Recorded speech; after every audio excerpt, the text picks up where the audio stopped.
Bonsoir chers amateurs de sciences ésotériques et occultes. Je m'appelle Laurie et je vous emmène découvrir dans cette émission différentes pratiques traitant d'un sujet plutôt tabou qui est l'ésotérisme. Aujourd'hui, Occulture vous propose un voyage au sein de professionnels des métiers cachés. Boutiques ésotériques, énergéticiennes, voyants ou encore cartomanciens, vous l'avez compris, les plus curieux seront satisfaits. C'est d'ailleurs dans le cabinet d'une énergéticienne à Froges que nous commençons notre petite épopée. Anne-Marie nous propose aujourd'hui une séance de Reiki, un soin énergétique répandu dans le milieu. Je ne vous fais pas patienter plus longtemps, c'est parti. Alors je m'appelle Anne-Marie, j'ai 58 ans bientôt et j'exerce depuis environ une douzaine d'années. C'est suite à un burn-out que je me suis remise en question et comme j'avais du temps pour moi en arrêt maladie, eh bien je me suis formée à toutes ces choses que je ressentais en moi depuis très longtemps, depuis mon adolescence, mais que je ne savais pas comment appliquer, vers qui me tourner. Le Reiki, c'est du transfert d'énergie positive. C'est un grand moment d'apaisement, de sérénité. Ça a été ma révélation et voilà. Si mes mains sont trop chaudes au niveau de votre tête, vous me le dites. Si vous avez une réaction un peu désagréable et que vous voulez arrêter, vous me le dites. Et puis voilà, donc on va y aller. Une séance de Reiki dure environ 1 heure, dans un silence le plus total. Anne-Marie va positionner ses mains plus ou moins longtemps sur la patiente et se servir des énergies de l'organisme pour lui apporter un meilleur fonctionnement ou alors soulager des douleurs. La personne donc arrive, elle reste habillée, allongée sur la table de massage. Mes mains arrivent à se poser sur la tête parce qu'elles sont comme aimantées. Et après, je descends jusqu'aux pieds, donc en passant le long du torse, les jambes et les pieds. À travers mes mains, je ressens une sensation de grande chaleur. Ça veut dire que l'énergie circule. Comme c'est un transfert d'énergie du ciel et de la terre, ça circule dans le canal du thérapeute et ça va sortir par les mains. Et quand on voit que la personne, elle est bien, ça nous renvoie aussi quelque chose de positif et du coup, c'est un échange positif qui se passe. En aucun cas, on récupère le mal de la personne. Vous pourrez vous retourner s'il vous plaît ? Les effets du Reiki sont multiples. Il soulage le stress et la douleur, libère les muscles des spasmes et stimule le système immunitaire. Tout ça, pour moi, c'est magique. Et ça a été une révélation pour moi. C'est comme si j'étais née une deuxième fois. Ça me plaît tellement que les douleurs que j'avais avant, comme par magie, ont disparu. Le Reiki est un soin que l'on ressent, donc difficile à décrire. Quelle rencontre enrichissante! On ressent vraiment qu'Anne-Marie est une vraie passionnée du métier. Je tenterai sûrement l'expérience un de ces jours. C'est maintenant à Crémieux que notre épopée continue. Nous allons rencontrer Manuel, gérant d'une boutique ésotérique et proposant différents produits servant à la pratique. Minéraux, bougies, oracles et bien d'autres. Vous l'avez compris, il y en a pour tous les goûts. Sans plus attendre, rejoignons-le. Je m'appelle Manuel, voilà.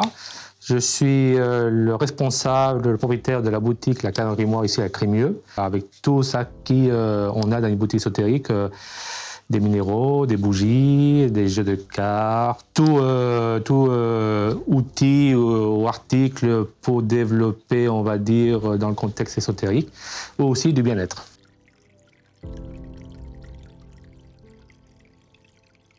Déjà très jeune, chaque fois que je voyais une boutique ésotérique en Madrid, Espagne, je rentrais directement dedans. Ça m'attirait.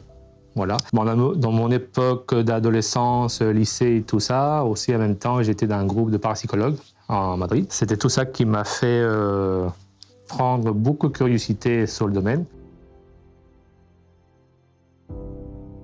Un petit peu, oui. J'ai vécu déjà tout jeune des choses très particulières que voilà, ça fait un petit peu, on va dire, flipper. Et tout ça, ça m'a emmené à vouloir savoir. Et ça, c'est une formation on va dire, une formation de vie. C'est ça la parapsychologie. Essayer de donner une signification, on va dire, scientifique-logique avant de passer dans le côté vraiment subtil. Et quand on n'a pas, on passe dans le côté subtil et là, on cherche le pourquoi.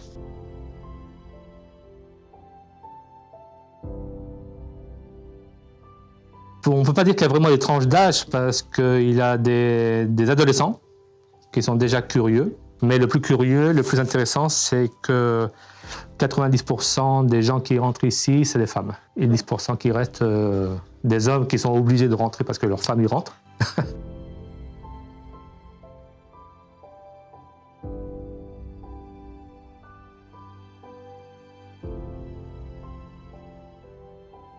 Non, on ne guérit pas.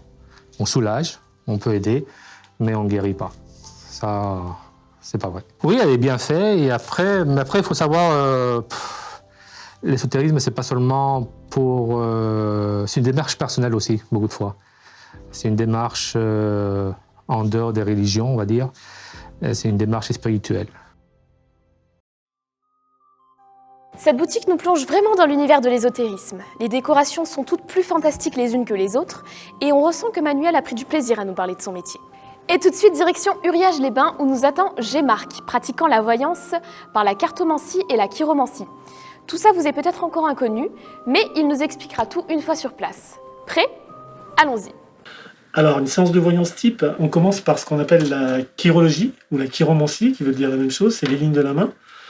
On peut parler pendant 20 minutes, une demi-heure à quelqu'un en lisant dans ses mains. C'est un petit peu comme l'iridologie. Il y a des gens qui lisent dans les yeux. Nous, on lit dans les mains parce que la main, c'est le prolongement du cerveau et on voit énormément de choses dans les mains. Vous avez des lignes qui sont très perturbées, mais je dirais que pour moi, celle qui m'intéresse le plus, c'est la ligne de santé. Pour l'instant, elle est très nette, très marquée, hein, on la voit bien ici. Quand on vient nous voir, souvent, c'est parce que ça ne va pas.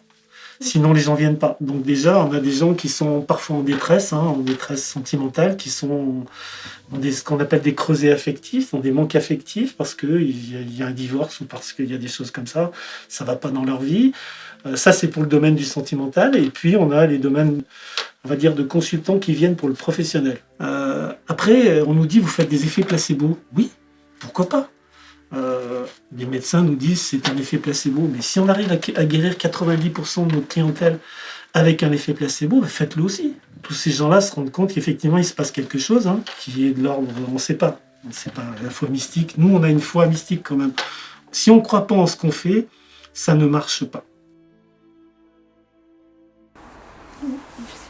Et bien, pour aller là, il faut travailler tout ça. C'est ce que vous venez chercher chez nous. C'est ces clés, ces outils. Et c'est ça qui vous permettra d'ouvrir cette porte-là. Les contraintes, c'est l'hygiène de vie.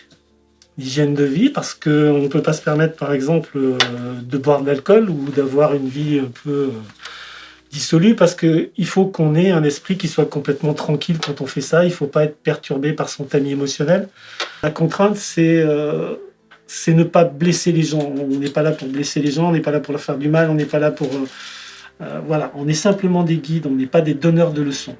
Vous avez aussi ce qu'on appelle un petit quadrilatère ici, qui est là, qui est dessiné, qu'on appelle le quadrilatère de la prémonition. C'est des choses qui sont indispensables quand on vient apprendre chez nous ces séances occultes. Il faut que la personne présente soit un quadrilatère de la prémonition, soit une croix mystique. Dans votre cas, vous avez un quadrilatère. Alors, j'ai toujours la même réponse là-dessus. Je dis, on peut naître avec une oreille musicale. Et si personne ne vous apprend à jouer d'un instrument, vous ne deviendrez jamais Mozart ou n'importe qui. Il faut avoir la chance d'avoir quelqu'un qui... c'est les bonnes rencontres.